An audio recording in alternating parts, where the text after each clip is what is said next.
Halo, Assalamualaikum warahmatullahi wabarakatuh. Terima kasih untuk yang sudah datang ke channel aku. Kalau belum subscribe, tolong jangan lupa di subscribe, kemudian bunyikan lonceng, dan jangan lupa kasih like serta komentar biar aku makin semangat ya. Istri simpanan pria angkuh, episode 69.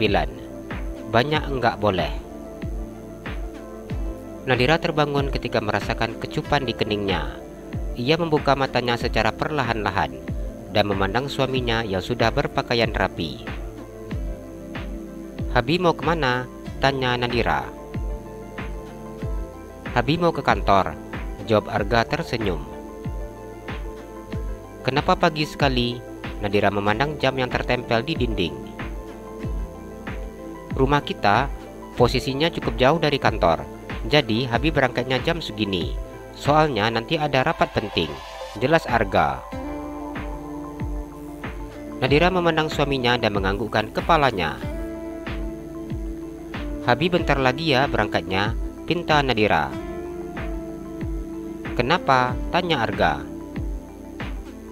"Bentar lagi azan sholat subuh, kita sholat dulu," Nadira mengingatkan suaminya. Arga diam mendengar apa yang dikatakan oleh istrinya tersebut. Nadira tersenyum dan kemudian mengecup bibir suaminya. "Dira lupa belum gosok gigi," ucapnya yang menutup mulutnya. "Iya bau, untung aja nggak pingsan." Arga tersenyum memandang istrinya. Nadira hanya menundukkan kepalanya. Mengapa dirinya bisa mencium bibir suaminya di saat baru bangun tidur seperti ini, pikirnya. "Ya sudah kalau begitu, Habi agak tunggu azan dulu," ucapnya yang membatalkan niatnya untuk langsung berangkat ke kantor. Ia tidak menduga kalau istrinya akan terbangun ketika dirinya mencium keningnya. "Dira mandi sebentar ya Bi," ucap Nadira yang kemudian duduk. "Iya," jawab Arga. "Bi, tolong ambilkan handuk." Nadira begitu tidak enak hati ketika meminta suaminya untuk mengambilkan handuk untuknya. Namun dirinya juga begitu malu untuk keluar dari dalam selimut dengan kondisi tanpa busana seperti ini. Arga tersenyum tipis ketika mendengar permintaan istrinya. Bila tidak karena ada urusan penting seperti ini, pria itu sudah pasti tidak akan melepaskan istrinya. Ia beranjak dari atas tempat tidur dan mengambilkan handuk untuk istrinya. Nadira turun dari atas tempat tidur setelah memakaikan handuk di tubuhnya. Dengan segera ia berjalan menuju ke kamar mandi. Tatapan mata pria itu hanya tertuju ke arah istrinya yang pergi ke kamar mandi. Setelah istrinya sudah tidak terlihat lagi oleh indera penglihatannya, pria itu keluar dari dalam kamar. Nadira masuk ke dalam kamar mandi. Meskipun mandi dengan menggunakan air hangat, namun tetap saja ia tidak ingin berlama-lama di dalam kamar mandi.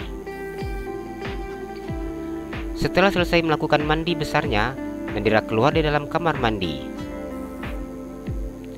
Nadira memandang kamar yang dalam keadaan kosong. Katanya berangkat selesai sholat, tapi kenapa sudah pergi? Nadira mengerutkan keningnya. Ada rasa sedih saat melihat sikap suaminya yang seperti ini. Ia memakai pakaiannya dan kemudian mengambil mukenanya. Nadira memandang pintu kamarnya yang terbuka. Ia melihat suaminya yang masuk ke dalam kamar dengan membawa segelas susu. Ternyata belum pergi, Nadira berkata di dalam hatinya. Ia tersenyum lebar ketika melihat suaminya yang membawakan susu hangat untuknya. "Habi ambil wuduk dulu," ucapnya.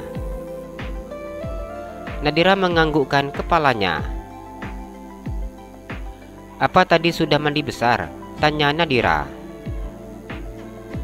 "Sudah," jawab Arga. Pria itu sudah mengingat tata cara mandi besar beserta niatnya, sesuai dengan yang diajarkan oleh istrinya. Nadira memandang suaminya yang buka jasnya dan menggulung lengan bajunya. Ia hanya memperhatikan apa yang akan dilakukan oleh suaminya. Arga mengambil wuduk di kamar mandi. Pria itu keluar dari dalam kamar mandi setelah berwuduk. "Abang jadi imam," ucap Nadira ketika suaminya sudah selesai berwudu. Arga diam mendengar apa yang dikatakan oleh istrinya. Nadira memandang wajah suaminya. Dirinya kemudian mengambil peci dan memakaikan peci itu di kepala suaminya. "Kita sholat di masjid saja," ucapnya. "Boleh," jawab Arga. Arga duduk di kursi belakang bersama dengan istrinya. Setiap kali selesai melakukan ibadahnya, pria itu merasakan ketenangan di dalam dirinya. "Kenapa kita tidak tinggal di kota aja, Bi?" tanya Nadira. Posisi rumah ini cukup jauh dari kota, sehingga suaminya harus berangkat sangat pagi untuk menuju ke kantornya. Meskipun Nadira tidak tahu di mana tempatnya kantor milik suaminya. "Di sini enak, suasananya masih asri," jawab Arga yang sedikit tersenyum. Nadira hanya menganggukkan kepalanya saat mendengar apa yang diucapkan oleh suaminya. Arga turun dari dalam mobil ketika mobil itu sudah berhenti di halaman rumahnya. Pria itu kemudian masuk ke dalam rumahnya bersama dengan istrinya. "Habi langsung berangkat ya," Arga berkata ketika dirinya sudah berada di dalam kamar bersama dengan istrinya. Nadira memandang suaminya dan menganggukkan kepalanya.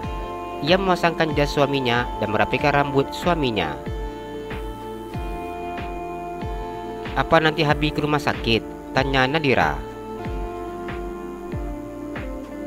"Iya, nanti Habi akan langsung ke rumah sakit setelah urusan kantor selesai. Adek ke rumah sakitnya sama mama ya," ucapnya. "Iya," jawab Nadira. "Ini susunya sudah Dedi buatkan. Nanti dihabisin ya." Arga tersenyum mengusap perut istrinya. "Iya, nanti dihabisin," jawab Nadira yang tersenyum. "Habi berangkat dulu ya sayang." Arga mencium bibir istrinya dengan sangat lembut. Pria itu kemudian mencium kening istrinya dan mencium perut istrinya. "Habi hati-hati. Habi harus ingat kalau Dira lagi hamil," Nadira berkata dengan mengusap perutnya. "Iya ingat," jawab Arga.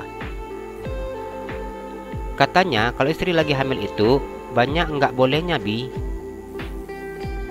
"Apa aja tuh?" tanya Arga yang tidak memahami apa yang dimaksud oleh istrinya. "Katanya enggak boleh menginjak hewan dengan sengaja." Arga diam mendengar ucapan istrinya. Pria itu masih tidak memahami apa yang dikatakan oleh istrinya. Biasanya, kalau melihat kalajengking, abang suka langsung memijak kalajengking tersebut. Namun, bila istri hamil, katanya hal itu tidak boleh. Biarkan saja kalajengking itu pergi.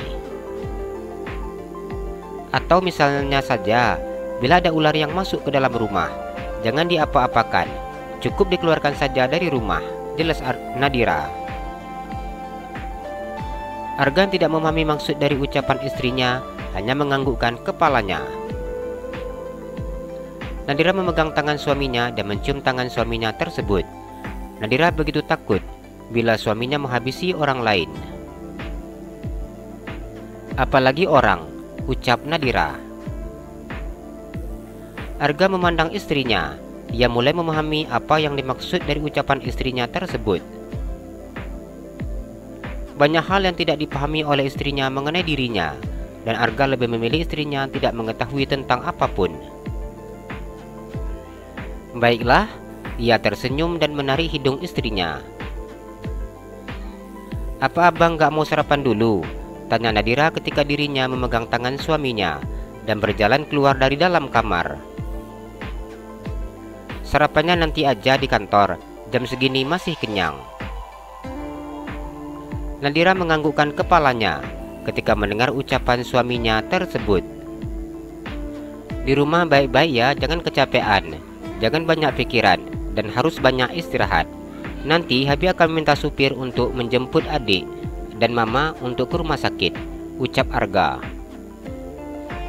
"Iya Bi," jawab Nadira. "Ingat jangan lupa sarapan." Arga memberikan berbagai macam nasihat untuk istrinya.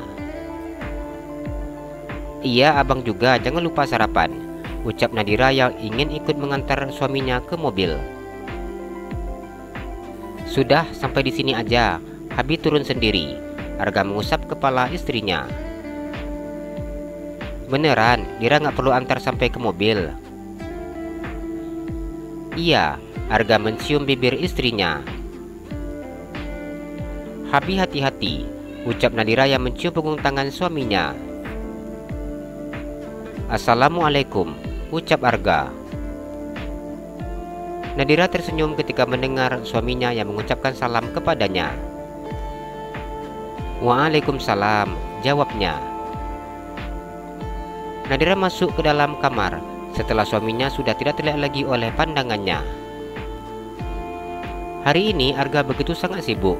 Pria itu harus memimpin rapat penting yang tidak bisa diwakilkan oleh asisten dan juga wakil direkturnya. Apa yang telah dilakukan oleh Tio terhadap perusahaannya begitu sangat berpengaruh. Pria yang sangat tidak setia dan merupakan seorang mata-mata di perusahaan itu telah membongkar dan membocorkan semua rahasia penting perusahaannya. Jalan-jalan ke Pekanbaru, jangan lupa beli sepatu.